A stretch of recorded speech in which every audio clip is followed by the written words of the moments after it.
भारतीय अर्थव्यवस्थेच्या ताज्या घडामोडींचा हा एक झटपट आढावा. सध्या ना, देशाची आर्थिक स्थिती थोडीशी संमिश्र आहे.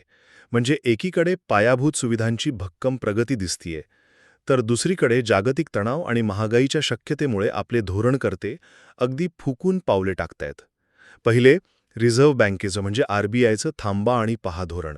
त्यांनी रेपो दर, जो आपला मुख्य व्याजदर असतो ना, तो 5.25% स्थिर ठेवलाय आणि 2027 साठीचा विकास दर 6.9% राहील असा अंदाज दिलाय.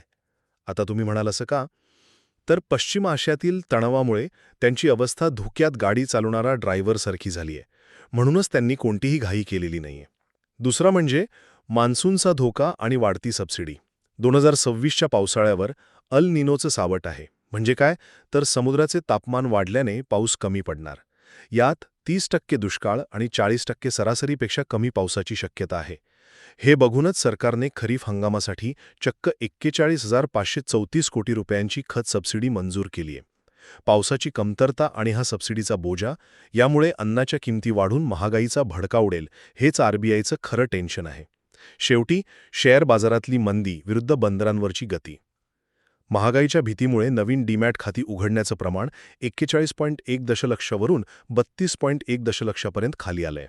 लोक थोडे घाबरलेत, पण दुसरीकडे आपल्या प्रमुख बंदरांनी 915 मिलियन टन मालाची हाताळणी करून 7.1%ची भारी वाढ नोंदवली आहे.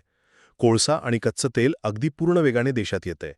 म्हणजे बघा, कागदावरील शेअर बाजार जरी थंडावला असला तरी प्रत्यक्ष अर्थव्यवस्थेचे इंजिन मात्र पूर्ण वेगात धडधडते.